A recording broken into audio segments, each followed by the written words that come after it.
Townsville's 106.3, we have the 7th place getter on this year's Australian Idol, Kim5 on the line. Hi, Kimmy. Hello. I haven't spoken to you since you were voted off Idol a couple of weeks ago. What have the last 2 weeks been like? It's been really good. I've got some really exciting projects coming up. I've got a duo with Kim5 that we sort of want to start touring with.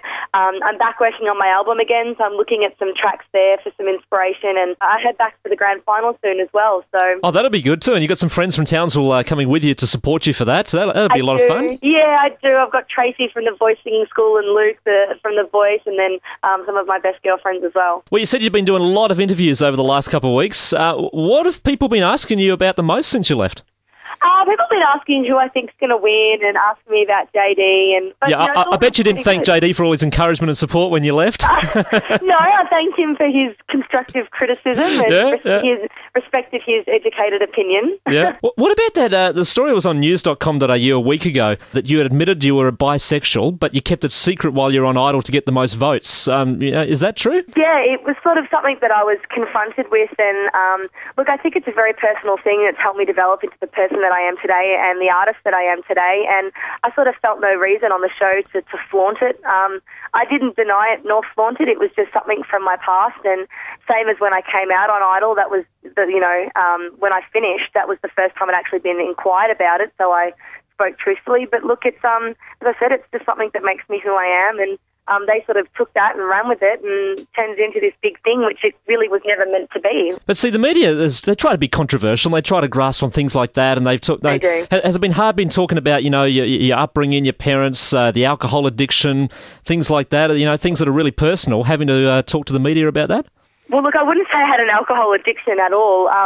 Again, news.com's words. Again, you give up alcohol to try and be a better singer and focus more on your singing, and all of a sudden, you're a boozing alcoholic. And they exaggerate. It's just all so exaggerated. My choice to give up alcohol was a personal thing, and you don't see people tipping cigarettes and beer on their guitars, which is sort of the same attitude I need to have towards my voice. And so that was sort of a bit, outplayed. And my dad's struggle with bipolar is something that, I have an extreme sense of pride about as the man that he is and the way that my family's been able to rebuild. And I don't really mind talking about that. I think it's when you feel that the media abuses your honesty and abuses something so personal, that's when it really starts to hurt. And when they make stuff up, like I noticed on your Facebook during the last week, you said that there was a story in TV Week that they completely made something up, saying, I think something like, you'd be happy to pose nude for the right role or something like that. They asked me about if I would pose for a men's magazine, and I've actually been offered that since I came out of Idol twice and have turned it down. Yep. And they asked me if I would ever, in a separate conversation, if I would ever pose nude for something. And I said, if it was for something extremely artistic and really beautiful, I'd love to have something, on my wall with, possibly like my back to the camera or something really beautiful and artistic. And they sort of turned that round as if I was talking about posing nude in a men's magazine.